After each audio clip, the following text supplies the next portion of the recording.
Good morning, everybody. My name is Jason Flame, host of the Master Motivation Podcast. Excited for another amazing conversation today. I couldn't help, sir. You got to be a wrestling fan, because as soon as the wrestling clip came on, I saw a big smile. And man, what a day to be a wrestling fan. I just heard the news. Hulk Hogan has passed away. Man, I grew up in the 80s, and Hulk Hogan was everything to wrestling to me. He was like a larger-than-life superhero. But I thought I'd give him that mention today and honor him. So, guys, my guest today, I'm very excited about this. This is going to be a lot of fun. We got a lot to talk about. This is Mr. James Sang Lee. He is a four-time ISKA World Champion in self-defense and globally recognized martial artist, actor, and stunt professional. His work includes roles in Lethal Weapon 4, Blade, and Netflix's #1 hit, Plane, where he contributed as an actor, fight choreographer, and weapons consultant. Beyond Hollywood, James has lent his experience to documentaries on the Discovery and History channels, serving as stunt coordinator and self-defense authority. A passionate humanitarian, he leads international initiatives through Rock Self-Defense and the S.H.O.W. campaign to combat harassment of women.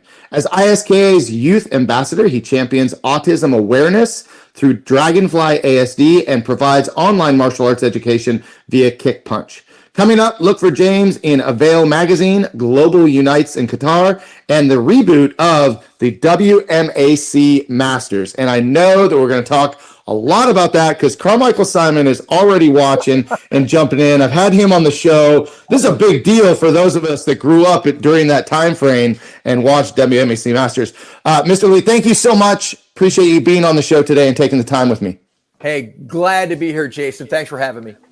This is going to be an awesome experience for both of us because, I was connected with you through Carmichael and some others that recommend you coming on the show. I've been blessed to have so many amazing martial artists to interview and tell their story. So I'm just excited to hear your story, to learn more about you. So can you just kind of give us kind of a quick update or just a little bit more than what I gave in that quick bio? Well, sure. And let me, Jason, start out with this because you saw probably my reaction to reacting to wrestling. You mentioned Hulk Hogan. I just want to say real quick to the wrestling fans out there, big fan of Hulk Hogan. God bless him and his family. Just so most people know this, but I got my start in the movie business because of Hulk Hogan. So, whoa. Yeah. So today, wow, so sad. Rest in peace. I'm glad he knew Jesus. So, hey, I'll tell the Hogan fans and the Hogan family out there. I love that. Now tell me why. Why was it Hulk Hogan that helped get you into the business? Great question. So I was performing two nunchucks, double nunchucks in a concert hall, like concert venue, nightclub type of thing. And what happened was Michael Burke, Doug Schwartz, Baywatch were with Hulk Hogan when I was performing, and they walked right up to me at the stage, and Hulk said, "James, you got to be in my movie." And so I ended up doing 3 films with Hulk Hogan in the early 90s. Wow, how cool! And what kind of what was that experience like? I mean, I've seen Hulk Hogan, I've met him here and there, but like for the most part, like just watching him on TV. I mean, that's the Hulkster, brother. Tell me about that experience. Well, first of all, it was exciting. Of course, such a legendary, iconic figure. And I literally got my chance because of Hulk Hogan, and just a really down-to-earth guy. Of course, talented, a global thing, but a really down-to-earth guy. Terry was just like, "Hey, man, James, I'm so glad you're doing this with me. Let's make some cool fight scenes, and we'd love to see your skills showcased on my movie." That's so awesome. What a amazing turn of events to have you on the show to talk about that on the day of his passing. And so another way to just kind of honor him and his legacy, which I believe literally will live forever. So let's talk a little bit more about, you've worn many hats in the industry: actor, stuntman, fight choreographer, weapons consultant. Which role challenged you the most and why? Yeah, wow, I love the question. I've worn a lot of hats. In fact, I'll get a chance to second unit direct coming up. Obviously, been a stunt coordinator, fight choreographer, done a lot of stunts like Plane and whatnot. I think the one that's been really challenging for me was the acting part. There's a lot of people who are physically talented, but the acting piece, it doesn't come naturally for me, actually. So the acting piece, and of critical part of that connection on set has been taking time to develop. Yeah. I always found it challenging. I did some wrestling. I never really did acting, but the character part was always it was hard for me to get into character. And I just had a lot of advice, of like, just be yourself, but just ramp it up a little bit, in the ring. And I couldn't even imagine what it would be like to have to learn lines for a movie, because in wrestling, everything is improv. You just kind of get up like right now, I don't have a script, so to speak, right? And so just to be able to kind of get after it and put some emotion into it, I can see that would be a challenge. Go ahead. I was going to say real quick, when we did Plane with Gerard Butler, one of the things when I was on set that I was so impressed with was how hard this guy worked. I mean, we see him as a movie star. He's been in all these films, but I see him like literally preparing lines for days ahead. And I was like, he still got lines today. And I was so impressed with that, with Gerard's work ethic and some of these actors that I've seen, where I'm like, not as easy as it looks. And they really put in the time and the work to do that. Yeah, absolutely.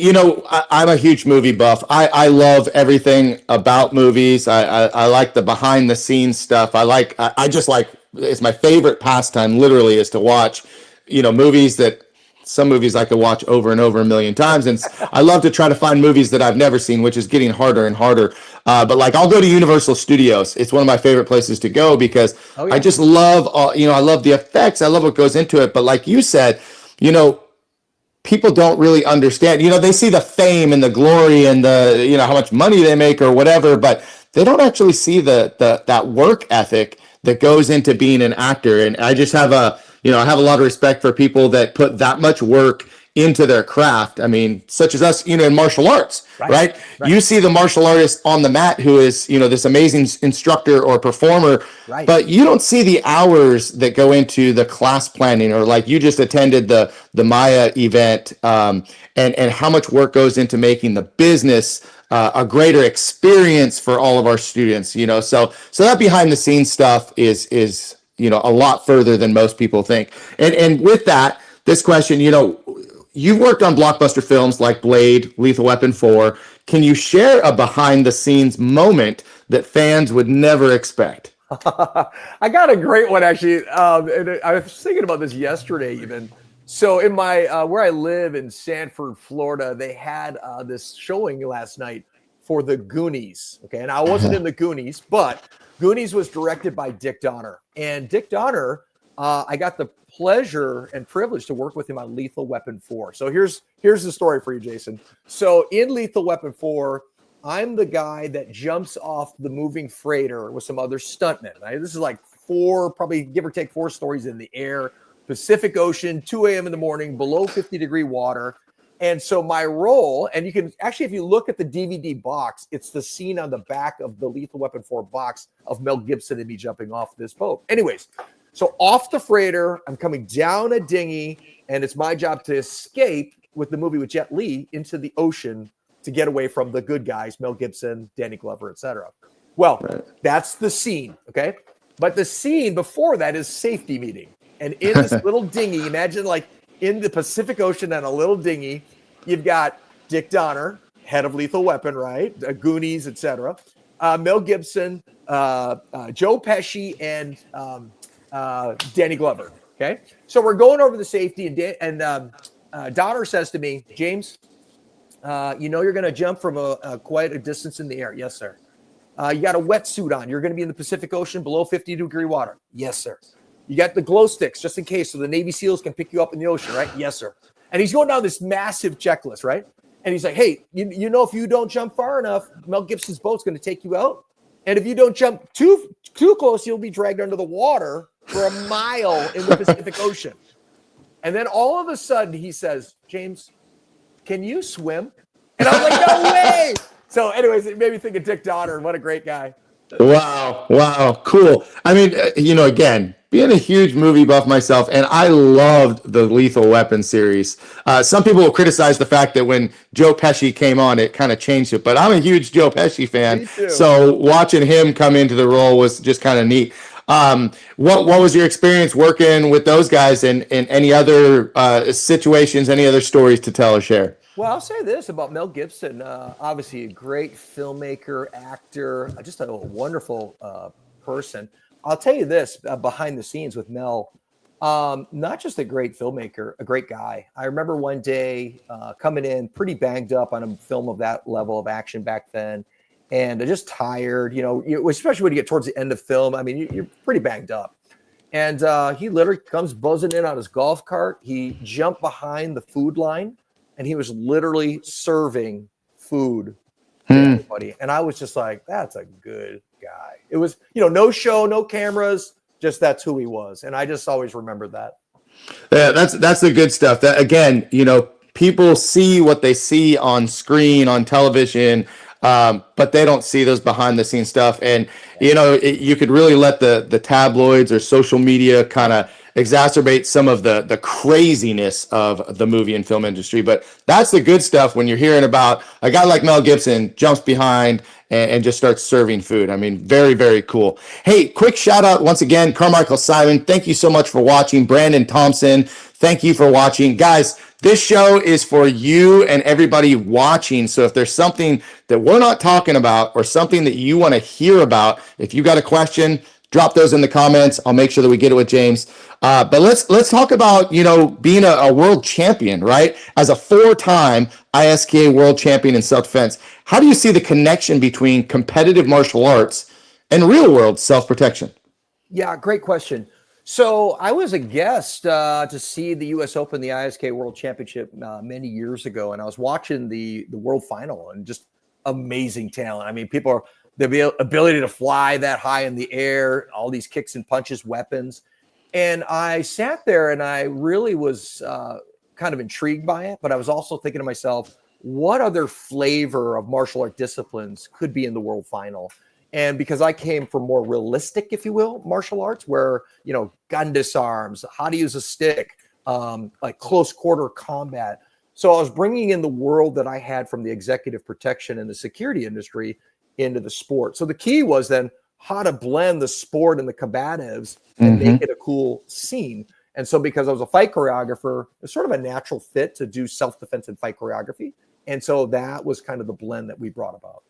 That's great. Well, tell me a little bit more about that martial arts background, because you start talking about, gun disarms and executive protection. And, I teach Krav Maga in our school and have really enjoyed adding that. I'm originally a Tong Soo Do martial artist, so traditional Korean karate, which, our self-defense in the 80s was not. It was probably meant more for the stage than it was for reality, but bringing Krav Maga in our school really kind of changed that lens. Tell me about your background and where all that comes from. Yeah, I studied multiple martial arts like yourself and like other people. I started first in Chinese Kung Fu, specifically Sanda kickboxing. Of course, studied karate. We had it in our local church. I had karate. My father went to college in the university years with Sankey Pek. So I was very around Taekwondo when Sankey Pek was one of 5 to bring it to the Olympic Games. So a lot of influence from the Taekwondo circle. But most of my career, most people know me, is from Sekeru Jiu-Jitsu. And so all the weapons, all the locks and the holds, and then a great deal of influence from the Israelis with Krav Maga, Lothar Kapap, and Haganah. And so the stuff that I would have been in the real world with, like executive protection, more diplomatic security roles worldwide. So very practical and tactical. And then, of course, you bring that to the stage with the self-defense performance and the stunt choreography. And I mean, it just probably looks super amazing for people to watch. High energy, exciting. Again, early before we started the podcast, we were talking a little bit about the U.S. Open. Tell me about your experience at the U.S. Open, the talent that you see there. I mean, martial arts has really evolved when it comes to sport karate and what you see on the stage today versus, maybe 10, 20 years ago. Oh, yeah. Well, I'll first start with this. You got the U.S. Open, the ISKA World Championship on one side of Disney Coronado Springs, and then you got Myocon, a martial art industry association, on the other side of Disney Coronado. So you've got this huge plethora of martial art expertise and showmanship skills and all these resources all in one place. as far as the U.S. Open goes, Mike, and Corey, they bring up such a great event over all these years. And I think the Night of Champions on ESPN has been such a great highlight for our sport because it's elevated multiple people's careers, including my own, Carmichael Simon, and many more. In fact, one of the talent that I saw this year that was really impressive to me was a young guy, Zeke Gomez, who I think he won his first one. He might be only 16 years old, but I thought, wow, seeing the nunchucks fly around that fast and a body flip around, all that, it was pretty cool to see that synergy with that. Mm-hmm. Well, and just to give a little plug to a good friend of mine, Kevin Kowalczyk, head of Team Raptor Extreme Karate. Oh, yeah. His son, Jet Kowalczyk. I mean, God, he's so young and on such a trajectory to be a great talent to follow in his dad's footsteps. Probably. No, I'm going to say it. Going to be better than his dad. So I said it, Kevin. He's going to be better than you. But wow, I mean, just to see these talented martial artists get out there and perform. You know, I see some clips on social media and see some of the clips that'll come through on ESPN later. But wow, it's just so cool to see. What's your take on the criticism of sport karate and the performance aspect of it versus those traditionalists or those who feel like martial arts should only be for self-protection? Right. Well, I think that's the beauty of the U.S. Open and the Mayacon, because, you know, with anything, especially at this level, we're going to have natural different expressions of martial art. I mean, martial arts is a big word, if you will. And so you have the incredible athleticism of a flipping and the tricking, if you will. I think, like I was saying with the young guy Zeke, I mean, he was moving nunchucks around like so fast. So the athleticism alone, I think you can't ignore that. And secondly, its influence on pop culture, as it relates to film and television. And that, you know, obviously one of the reasons Carmichael and I and the team were there were WMAC Masters, because some of these talented skill sets would have never been seen without sport martial arts. Yeah. Right. No, totally agree. I mean, yeah, like you said, it's undeniable the amount of skill, talent, hard work, commitment, dedication that these athletes are putting out there. So, and I'm not going to ignore the WMAC Masters. We're definitely going to get to that because I know everybody wants to hear a little bit more about it. But a couple more things I want to talk about before we get there. You know, you've traveled, you know, all over the world, right? You traveled to Egypt, Ukraine, Sri Lanka for humanitarian work. How did those experiences shape your mission as a martial artist? Yeah, great question. I would say it was, you know, one of the questions that I've asked over the years, especially from winning such a great opportunities in film, I've asked a larger question, and that is, you know, God has given me a blessing and skill. And so I've always said, you know, what is this for? It's not just for me putting another trophy on the wall, putting another zero on a paycheck. I'm like, I've been put on this earth with great skill for the benefit of others. And so I've been invited, and because of ISKA, been able to be an ambassador in different parts of the world. And so I've been able to literally walk into other countries to help in different humanitarian efforts. One of the big ones that that's really been a part of my life has been with Sri Lanka and then the Global Unites Initiative.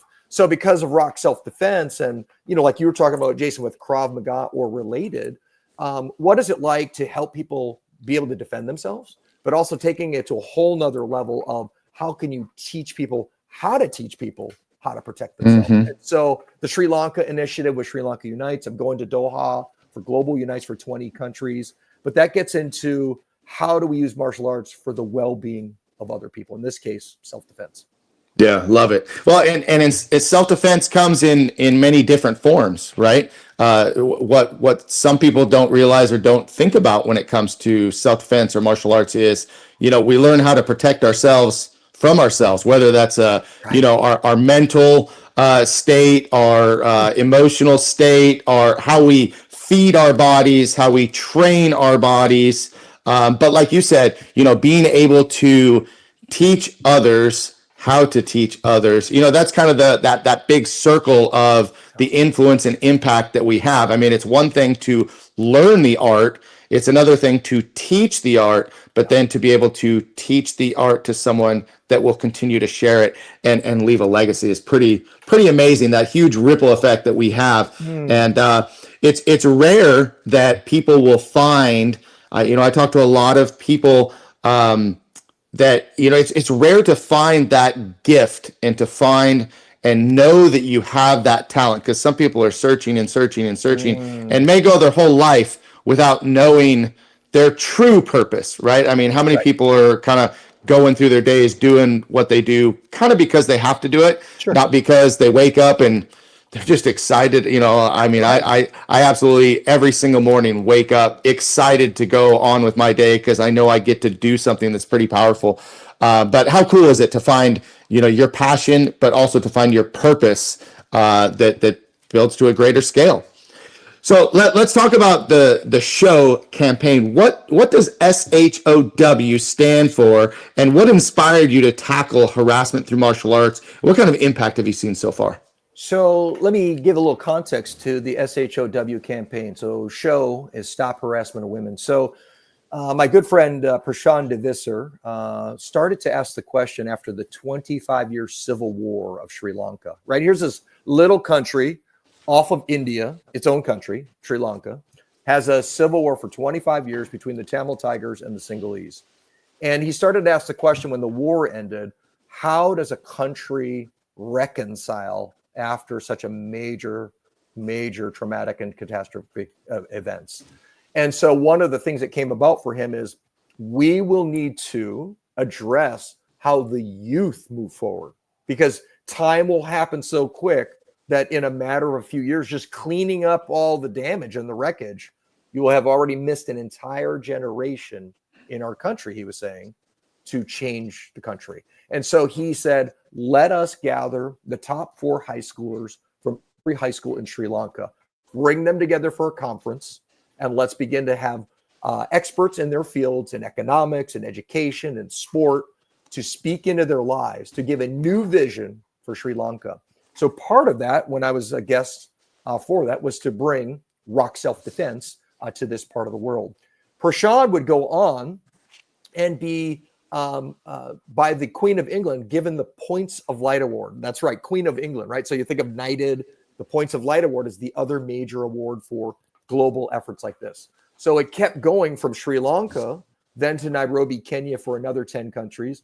And now we will gather in Doha, Qatar in about 30 days for 20 countries for this larger initiative. So I have a piece of the reconciliation efforts is how we're using sports, in particular martial arts with rock self-defense, for the benefit of others. Wow, very cool. Now I have to ask, and maybe you covered this and I missed it, and it keeps popping up in my head because I have a really good friend who their son is actually in Sri Lanka right now, working, and he's in one of the hospitals, so he wants to be a surgeon of some sort. He's going to school out here in the States, but he's in Sri Lanka because her family is from there. Wow. And so I got to kind of ask this a little bit because I'm going to share this video with her. So this is for you, Tanya. I'm saying your name right here. Say hi, Tanya. What is your connection with Sri Lanka, and initially, like, why there? Yeah, well, first was because Prashant Devisser is Sri Lankan, and he was the host of Good Morning America, and he was thinking about pursuing politics of how to change the country. In particular, my purpose is, and I could be off on the stat just a little bit, but I'm going to use this number. It's approximately women are attacked as much as 78% there daily. Wow. And so I felt when the invitation came, I thought, do not withhold, which is good, right?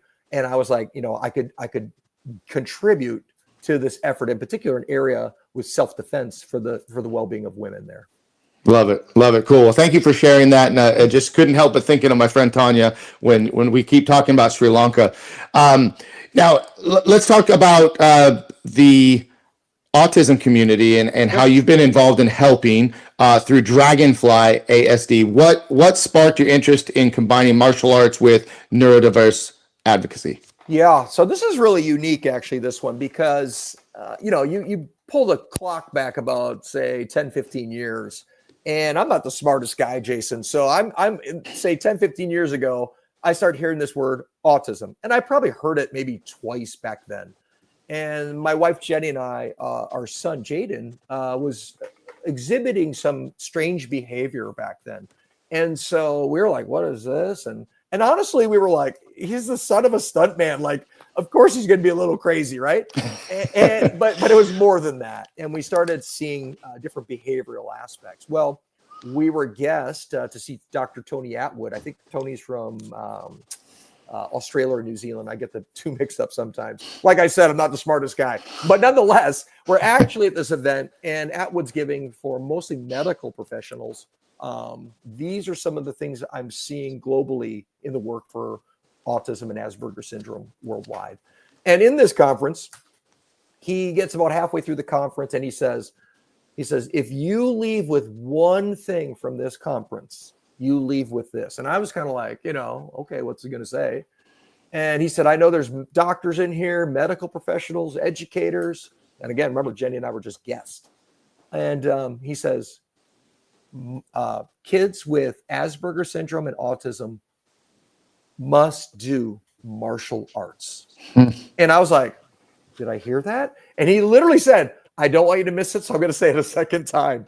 And he goes, kids with autism and Asperger's syndrome must learn martial arts. And then he gave the reasons why. And so we introduced each other to, I was like, wow, well, this is kind of a unique experience. And that was the beginning of Dragonfly's effort, was that moment.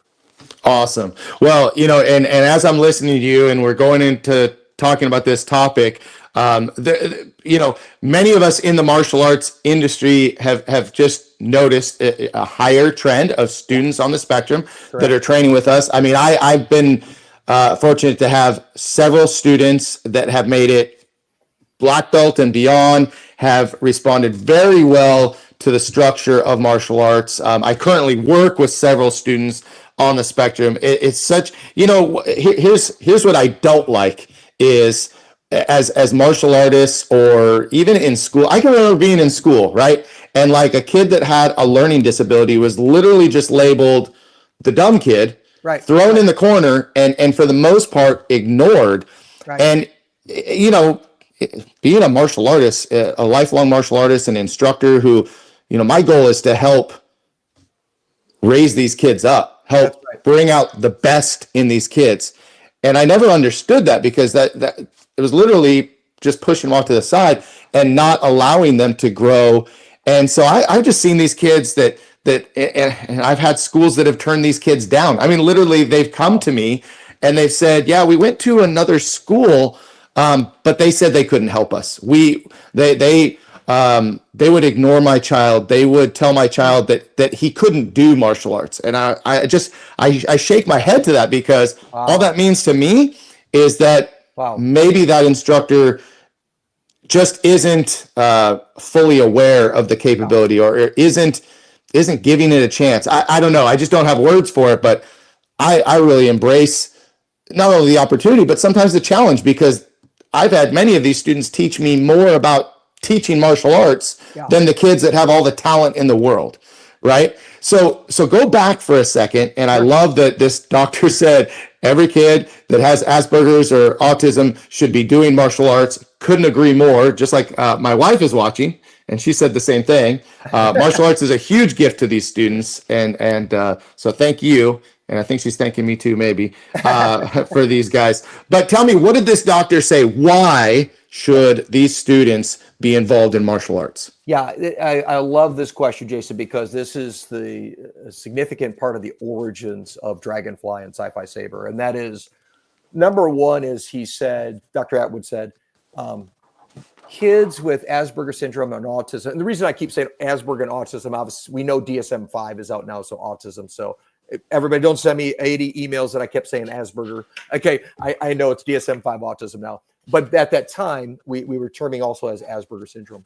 With that said, he said martial arts is so beneficial for this demographic. And here's why. Number one is it is high structure routine. In fact, later I would work with Paragon, one of the two of the kind in its country, on only autism, a school of all autistic kids, a student body of about 100.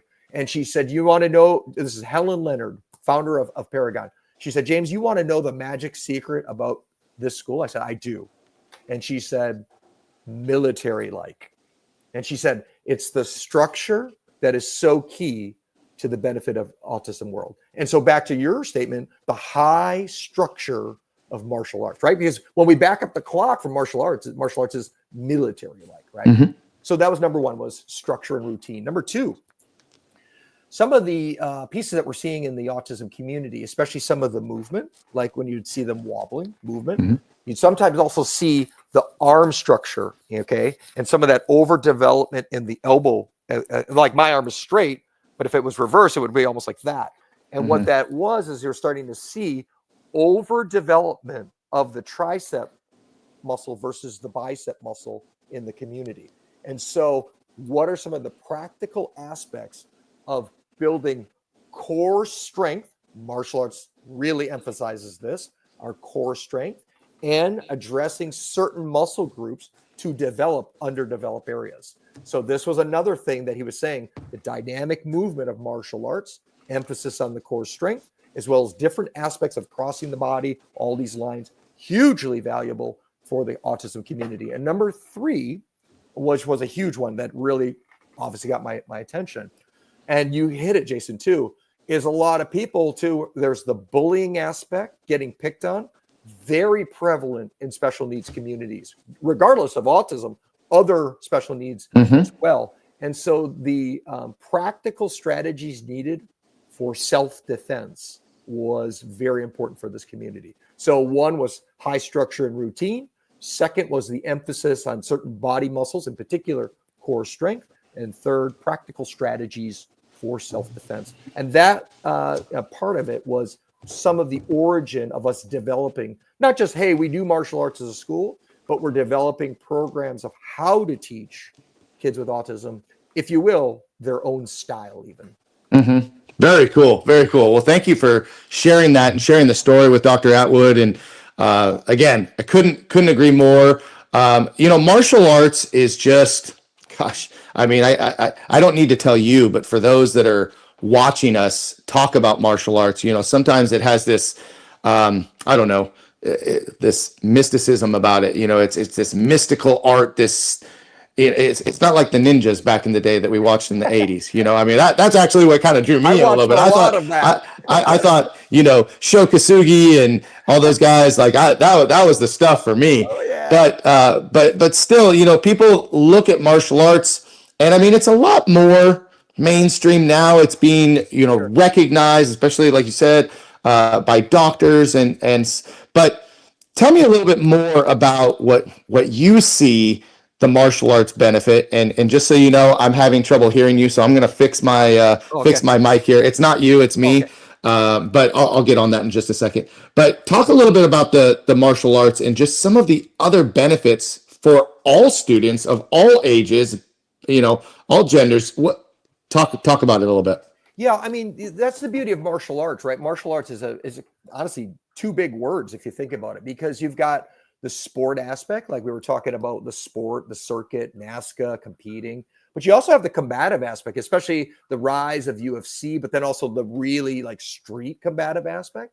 And then you have the arts, right, itself, like the traditions and so on. So I think there's sort of these three big buckets that people forget when we're talking about martial arts. They get in their lane, which is good because we're people who are focused. We're going to these goals we get, goals we set or goals we get, right? But I think there's also other expressions that make martial arts such a dynamic thing to learn. I think also too, we commented about Martial Arts Industry Association with Maya and Mayacon. Mm-hmm. I think we're starting to see careers now in martial arts. Like you said, I mean, I remember meeting Sho Kosugi in the 80s. And I was like, oh my God, I met Sho Kosugi.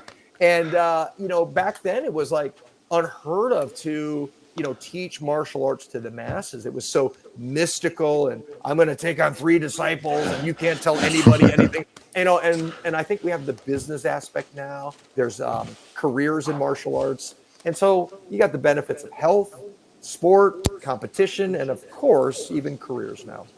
Absolutely. And I'm hoping you can hear me again. Everything good on your side? Yeah. Perfect. Yeah, that's something that has drastically changed. Drastically when you talk about the business and organizations like the Martial Arts Industry Association, which I couldn't recommend highly enough. I mean, listen, if you're a martial arts school owner and you're still struggling, because I remember when I started my school, I didn't finish college, did not have a business degree, never owned a business before, and a lot of us go into the martial arts industry because we are passionate about teaching martial arts and all of those benefits that we've been talking about. But like the business suffers because we don't know what the heck we're doing. But when the business thrives, we're actually able to live out our passion and have a greater impact in our communities. But it's changed because of organizations like Maya and the education that goes into it. Again, like we talked about with sport karate, there's still some criticism on how we run the business or what we do in the business. And at the end of the day, I mean, there's 100 different ways to run a successful martial arts school, and the term McDojo pops up quite a bit when we get into this discussion, right? But yeah, I would just encourage anybody who's watching, if you're a martial artist and maybe you're struggling in your business, it's like if you're a pro athlete, or a stuntman or an actor. What do you need to succeed? You need a coach. You need a team. You need people to help hold you accountable. And what you know now isn't going to take you through your journey to the end of your time. Right. It's that constant, and this is a martial arts, a part of martial arts, that no matter how long we train in the martial arts, there's always more to learn. Yeah, there's always more to learn. Hey, quick shout out. We got Dana Abbott. Dana Abbott is watching. What's up, Dana? How are you? I haven't seen you in a while.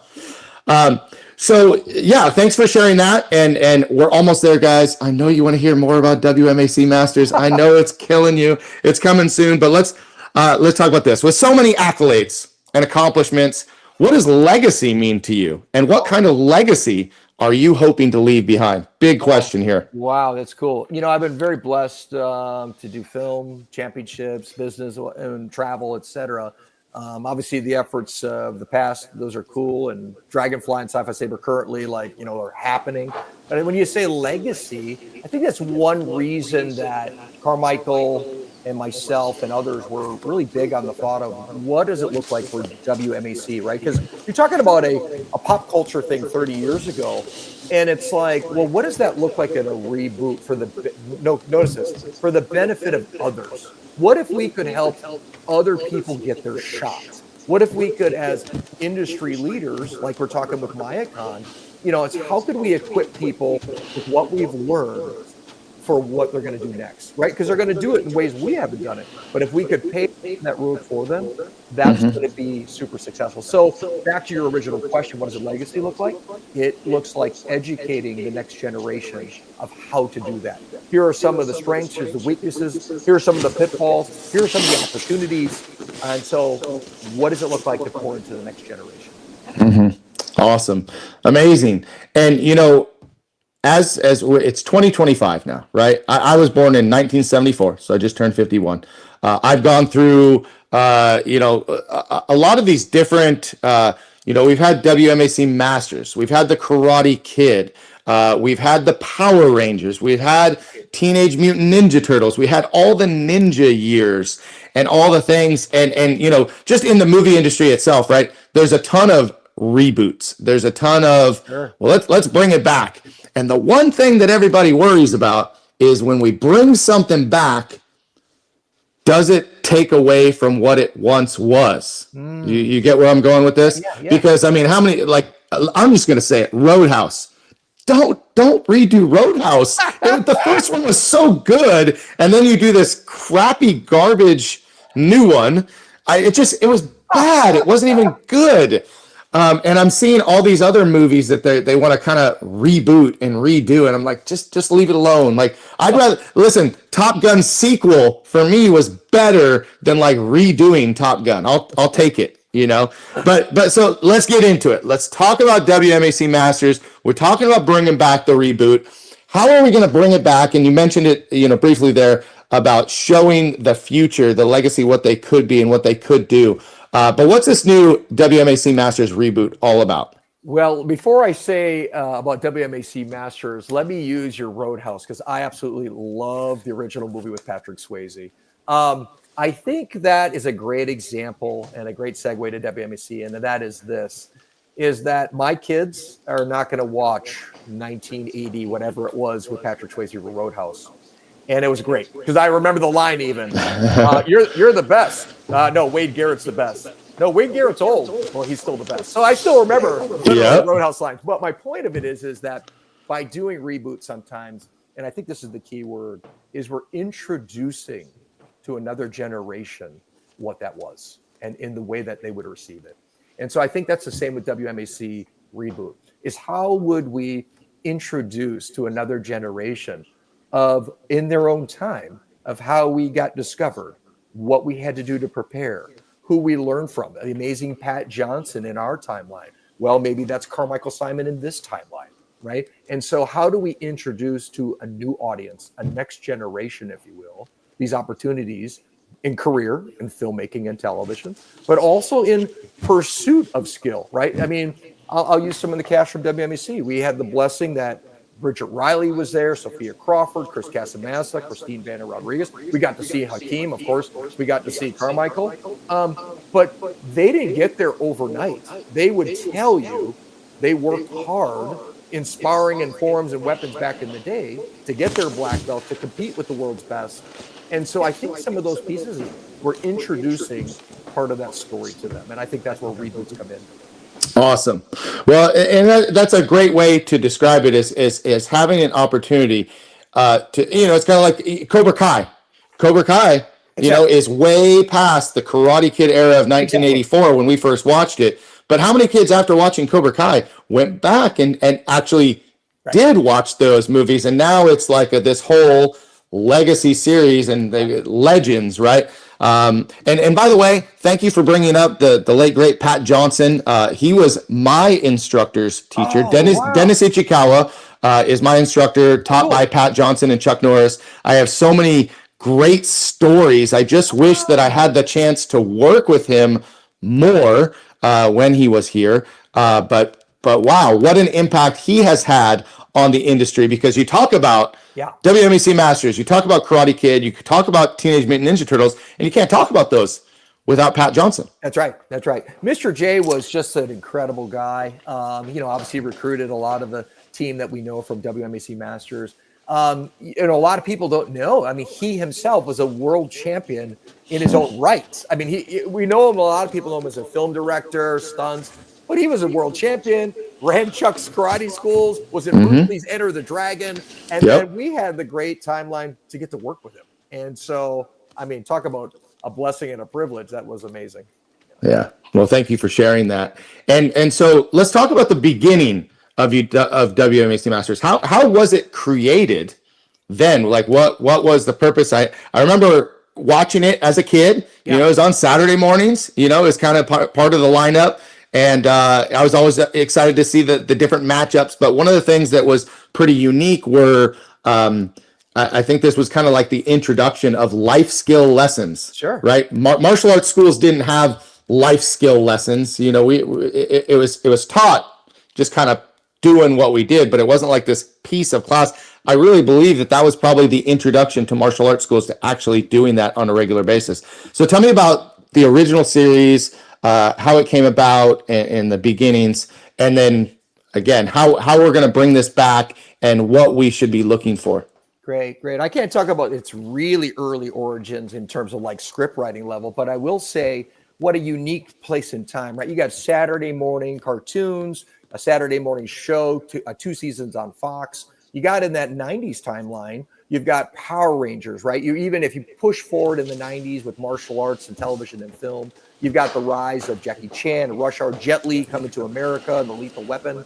And so martial arts and film and television was clearly on the rise. I would say also, too, because we had the great benefit at the U.S. Open in Mayakan to have Jeff Pruitt there, because that's Sophia Crawford's husband. So Sophia Crawford was Chameleon on the show. Jeff Pruitt was the coordinator for Buffy the Vampire Slayer and Power Rangers. He was known as the Power Ranger guy.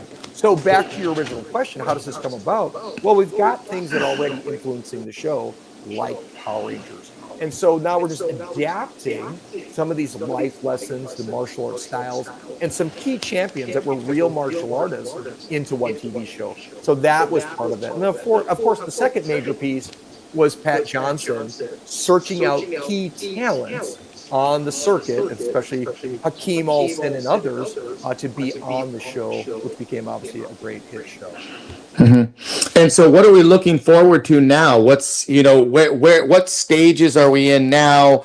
What's kind of a timeline of what, people will see? Give us heads up on that. So we just finished filming the documentary Quest for the Next, right? And so this is some of the honoring the legends, showing where people are at and where we're going. So the first piece that everybody did this past week was Quest for the Next, right? It'll be a film documentary on this.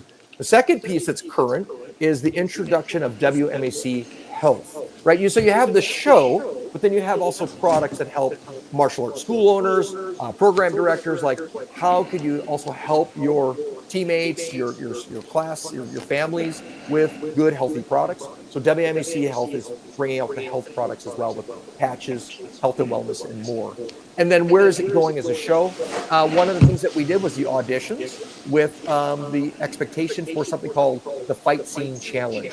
So that's why we were auditioning, looking for not only at the Open, there'll be other cities that are looking for talent as well, to make new shows off of this great, incredible martial art talent that we already saw. It's pretty exciting. It's cool. It's always really neat to hear of, new projects in the martial arts industry, how it affects our industry in such a positive way, how it brings the martial arts into the forefront. I mean, like you said, earlier, we're seeing a lot more mainstream in our movies, in our commercials, and just kind of all the things, right? And so to be a martial artist and to be in this time is always really exciting, because every school owner wants to fill their school with new students, right? And what better way to have this as kind of a commercial for it? And I think that it goes both ways. We continue to help each other in that regard. At this time, we got about 10 minutes left. I just want to remind anybody, listen, if you have any questions about WMAC Masters that I haven't asked or we didn't cover, or anything else that you want to hear from James, please drop those comments and questions. And by the way, I didn't mention it earlier, please go to YouTube, subscribe to Master Motivation Podcast, and share this video everywhere you can so we can get the word out. But James, I want to jump into talking about kick punch for private and homeschool communities. How do you see the future of martial arts educating evolving in the digital age? Yeah, great question. I would say this. So we are currently working on a couple projects, Rock Self-Defense, as you know, because of the Global Unites initiative. But one of those pieces is, how does martial arts and technology, where do they meet? And so Rock Self-Defense, Kick Punch, Dragonfly, and Sci-Fi Saber will begin to have LMS systems on Kajabi, so that people can not only have access to this information and this instruction, but they'll be able to use it in their schools. So Kick Punch was heavily towards the private school and the homeschool community. Rock Self-Defense, of course, is global. And then Sci-Fi Saber and Dragonfly specifically in the special needs community. But that's probably the major next steps of the team, is digitizing everything and be launching on systems like Kajabi. And for those that are watching that aren't familiar with that platform, can you talk about Kajabi and what that is? Yeah. I mean, in fact, it's interesting because Carmichael Simon introduced me to this almost 12, 15 years ago, of just like, what does it look like to use technology in martial arts? So Kajabi is one of many. It's a LMS, a learning management system. So that's where you have your curriculum online. You can show your demonstrations, your forms, and your kata. This is what's next. And then also teaching instruction and even online seminars. So very powerful platform. As I mentioned, Kick Punch, Rock Self-Defense will be on the Kajabi probably late August, early September. Awesome. Very cool. Technology is definitely in our favor in a lot of ways. More and more schools are using it to not only reach out to a broader audience, going back to COVID, right? I remember during COVID, being in California, we had some pretty strict orders. Yeah. And so I had just moved my martial arts school into a brand new facility. Oh. Super excited to move. And as soon as I signed the lease, click, couldn't use it, had to do everything outside. We started doing things outside. Then it was like, well, you can't even do that. So I was like, okay, well, how are we going to teach karate to kids and families? Well, and then Zoom comes into play, and now we're teaching. And you know, most people would have never even thought that that was an option. I mean, it was super challenging. It was super hard. It will never replace the in-person training, but it's a great supplement. And quite honestly, it was the only way to keep our students active in training in our schools at that time. So that time period has taught us how effective these LMS platforms are for students. You know, I mean, even just putting up curriculum on YouTube for people to kind of see and to watch and to share. Exactly. I mean, you know, our technology has really changed our ability to reach out. So I think it's really unique and it's really awesome. Last question coming up, and this is a good one, because I read this question a lot and I go, oh man, I have so many things to say. If you could go back and give your younger martial arts self one piece of advice, what would it be? Oh, I love the question.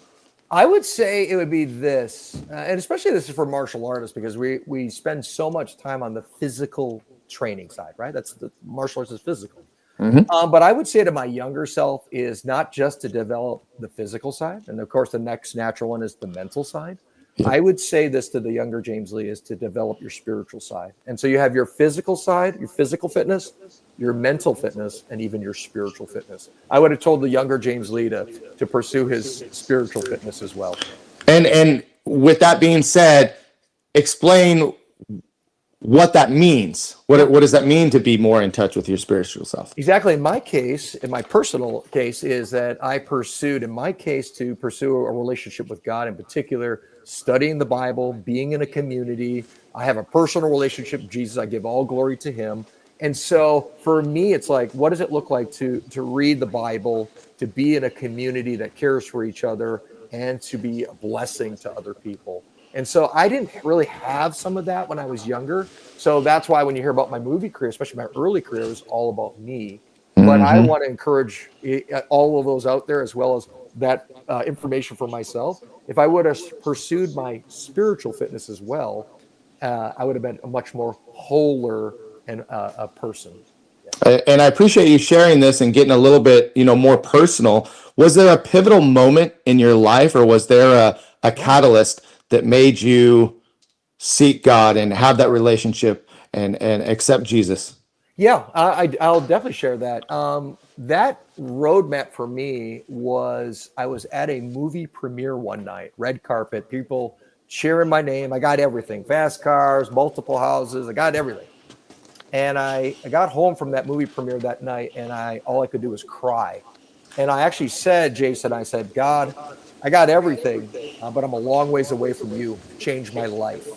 1 week later, Jason, after praying that, I brushed my hair just like that. Now, everybody knows I was a champion. They know I was in the high-end executive protection business. I work with weapons, even explosives. I've taken a bus off of a bridge in the movies. I've never been hurt. 1 week after praying, God changed my life. I brush my hair. My arm blows out of socket, and my career comes to an end. Literally. And a friend of mine invited me to church, and I met Jesus face to face. Bam. Wow. Powerful moment right there. I mean, we talked about martial arts and we talked about your fame and success and all these other accolades, but man, when it comes down to it, it's things like this that really change us, changes your perspective, changes just your view on life. I've had some changes in my life that have really helped me to deepen my relationship with God and just be grateful. And you just look at things different, man. And we're almost out of time, so it's kind of hard to go a little bit deeper into that. But I'm just glad that you shared that and that you've had that experience, because once again, as we talked earlier about people going through life and never finding their passion or just kind of grinding it out, some people will go through their entire life and not know Jesus and not have that relationship. And it just takes one moment, one instant to change all of that. So, man, thank you for being on the show today. This was amazing. I'm really happy to have met you and to have started this relationship. I hope that continues over time and just stay connected. I want to once again remind everybody, thank you guys for watching. Share the video, subscribe on YouTube. You've got a YouTube channel as well. Where can people go and find you? Yeah, YouTube at James Sang Lee. And of course, people can reach out to me on Instagram. And of course, check out Kick Punch coming up. All right. Awesome. Well, listen, I'd love to share anything in our Master Motivation group with people that may be interested in what you got going on. So hang tight a little bit after this video. Maybe we can have a quick chat about that and how we'll make that happen. But guys, everybody that's been watching here live and continues to follow the Master Motivation podcast and all of the amazing guests that I've had on this show, really appreciate you guys. It doesn't happen without you. I enjoy helping other people tell their stories. So James, thank you for being here today and for sharing your story. Jason, thanks for having me. Keep up the good work. All right, man. Thank you. Guys, go out and make it a great day. We'll see you real soon, and we'll definitely see you next week. And Carmichael, thanks again, buddy. Appreciate you. See ya.